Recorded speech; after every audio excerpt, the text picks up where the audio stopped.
ആദം അലൈഹിസ്സലാം പണ്ട് തെറ്റ് ചെയ്തപ്പോൾ അള്ളാഹുവിനോട് റബ്ബന വലംന അൻഫുസന എന്ന ഒരു മഹാപ്രാർത്ഥന പ്രാർത്ഥിക്കുകയുണ്ടായി. അള്ളാഹു സുബ്ഹാനഹു വ തആല ഉടനെ തന്നെ മഹാനായ ആദം അലൈഹിസ്സലാമിനും ഹവ്വ എന്നും മറുപടി നൽകി എന്ന് ഖുർആൻ പറയുന്നു.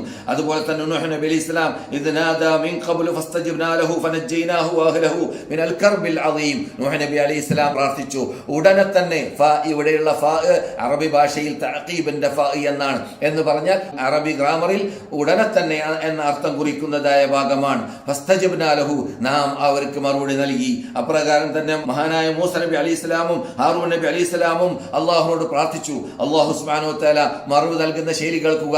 അത് ഉജീബത് ദഅവതുകുമാ, നിങ്ങൾ രണ്ടുപേരും പ്രാർത്ഥിച്ച പ്രാർത്ഥനകൾക്ക് ഞാനിതാ മറുപടി നൽകിയിരിക്കുകയാണ്. അതുപോലെ തന്നെ മഹാനായ യൂനുസ് നബി അലൈഹിസ്സലാം പ്രാർത്ഥിച്ച പ്രാർത്ഥനയെ അള്ളാഹു ഖുർആനിൽ വിവരിക്കുന്ന കാണാം. വദന്നൂനി ഇദ് ദഹബ മുഗാദിബൻ ഫദന്ന അല്ലൻ നഖദിറ അലൈഹി ഫനാദാ ഫിൽ ദുലുമാതി അല്ലാ ഇലാഹ ഇല്ലാ അൻത സുബ്ഹാനക ഇന്നി കുൻതു മിനൽ ളാലിമീൻ. മഹാനായ യൂനുസ് നബി അലൈഹിസ്സലാമിന്റെ കഥ അള്ളാഹു സുബ്ഹാനഹു വ തആല ഖുർആനിൽ വിവരിച്ചത് എന്തിനു വേണ്ടിയാണ്?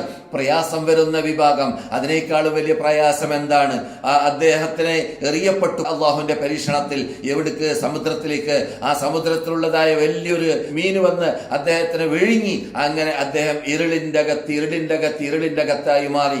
അവിടെ നിന്നാണ് അള്ളാഹുവിനോട് ക്ഷമയാചന ചെയ്യുന്നത്. അവിടെ നിന്നാണ് മഹാനായ യൂനുസ് നബി അലൈഹി സ്വലാം അള്ളാഹുവിനോട് പ്രാർത്ഥിക്കുന്നത്. മഹാനായ യൂനുസ് നബി അലൈഹി സ്വലാമിന്റെ പ്രാർത്ഥന കഴിഞ്ഞ ഉടനെ തന്നെ റബ്ബുൽ ഇസ്സത്ത് ജല്ല ജലാലുഹു അതിന് മറുപടിയായിട്ട് അള്ളാഹു സുബ്ഹാനഹു വ തആല ഉടനെ തന്നെ അവരുടെ പ്രാർത്ഥനയ്ക്ക് നാം മറുപടി നൽകി. അദ്ദേഹത്തിനെ നാം രക്ഷപ്പെടുത്തി, അദ്ദേഹത്തിന് പ്രയാസം ദൂരപ്പെടുത്തി. അതുപോലെ തന്നെ മഹാനായ സക്കരിയ നബി അലൈഹിസ്സലാം അള്ളാഹുവിനോട് എനിക്ക് കുട്ടികൾ ഇല്ല, അതുകൊണ്ട് കുട്ടികളെ നൽകണമെന്ന് ആവശ്യപ്പെട്ടു. ഫസ്തജബ്നാ ലഹു വഹബ്നാ ലഹു യഹ്യ, അദ്ദേഹത്തിന്റെ ആ പ്രാർത്ഥനയെ നാം സ്വീകരിച്ചു. അദ്ദേഹത്തിന് യഹ്യ എന്ന കുട്ടിയെ നാം നൽകി.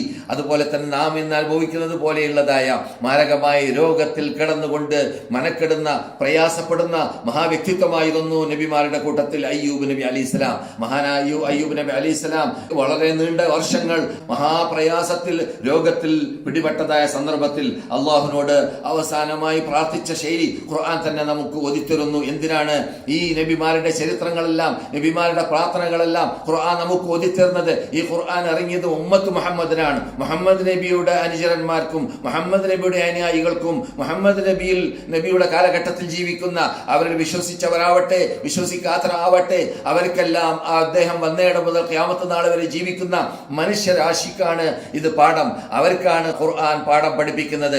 മുമ്പുള്ളതായ നേതാക്കൾ, അള്ളാഹു ഇഷ്ടപ്പെട്ടതായ മുർസലുകൾ, അമ്പിയാക്കൾ അള്ളാഹുവിനോടാണ് പ്രശ്നം വരുമ്പോൾ പ്രാർത്ഥിച്ചത്. അതുപോലെ നിങ്ങളും അള്ളാഹുവിനോട് മാത്രമേ പ്രാർത്ഥിക്കാവൂ എന്നല്ലാതെ മക്കയിലുള്ള സത്യനിഷേധികൾ കാട്ടിയതുപോലെ പാലം കടക്കുന്നത് വരെ ഒരു വിഭാഗത്തോട് അഥവാ അള്ളാഹുവിനോട് പാലം കടന്നു കഴിഞ്ഞാൽ പിന്നെ അവർ കാട്ടിയതുപോലെ ഇബ്രാഹിമിനോടും ഇസ്മായിലിനോടും ഇസ്ഹാഖിനോടും യാക്കൂബിനോടും മറിയമിനോടും ലാത്തയോടും ഉസ്സയോടും അതുപോലെ തന്നെ ഹുബലിനോടും അങ്ങനെ മരണപ്പെട്ടു പോയതായ മഹാത്മാക്കളോടും ബിംബങ്ങളോടും വസ്തുക്കളോടും വ്യക്തികളോടും എല്ലാം വിളിച്ച് പ്രാർത്ഥിച്ച് അള്ളാഹുവിനെ യാതൊരു വിലയില്ലാത്തതായ ഒരു ശക്തിയാക്കി മാറ്റുന്നതായ ശൈലിയാണ് മക്കക്കാർ കാട്ടിയത്. അതുപോലെ നിങ്ങൾ കാട്ടരുത്.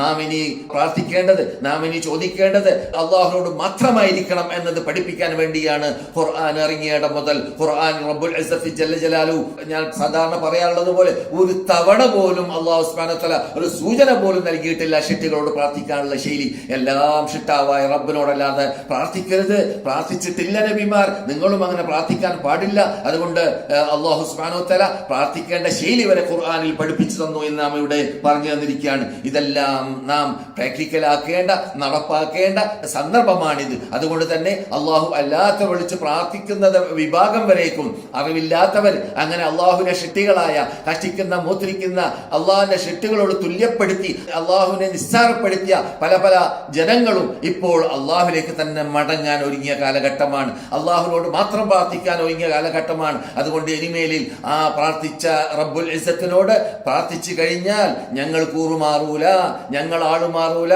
ഞങ്ങൾ ഇനി നിന്നിലേക്കല്ലാതെ മടങ്ങൂല, ഞങ്ങളുടെ ആരാധനകളും പ്രാർത്ഥനകളും നിനക്ക് മാത്രമായിരിക്കും ഇനിമേലിൽ. അതുകൊണ്ട് ഇനിമേലിൽ ഞങ്ങൾ എന്ന് നിന്റെ മുമ്പിൽ വെച്ചിട്ട് ഞങ്ങൾ പറയാറുള്ള ഞങ്ങളുടെ നമസ്കാരം, ഞങ്ങളുടെ നേർച്ചകളും നേർച്ച വഴിപാടുകളും ഞങ്ങളുടെ പ്രാർത്ഥനകളും ഞങ്ങളുടെ ആരാധനകളും ഞങ്ങളുടെ നിസ്കാരങ്ങളും ഇതെല്ലാം റബ്ബേ നിനക്ക് മാത്രം മാത്രം മാത്രമായി മാത്രമാണ് എന്ന് പറഞ്ഞത്.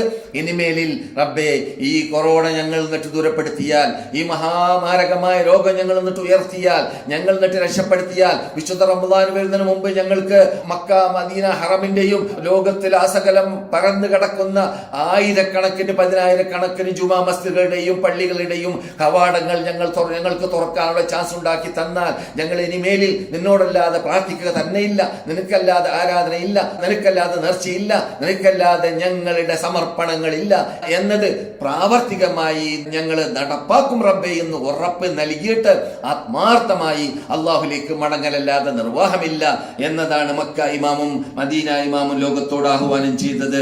അതുകൊണ്ട് നബിമാർ പ്രാർത്ഥിച്ച പ്രാർത്ഥനകളെ അവർ പഠിപ്പിക്കാൻ കാരണം തന്നെ, അവർ നമ്മളെ ഓർമ്മിപ്പിക്കാൻ കാരണം തന്നെ നാം അവർ ചെയ്തതുപോലെ ചെയ്യാൻ വേണ്ടിയാണ്.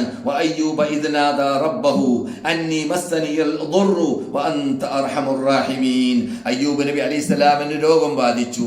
നീണ്ട വർഷങ്ങൾ രോഗത്തിൽ അദ്ദേഹം പ്രയാസപ്പെട്ടു.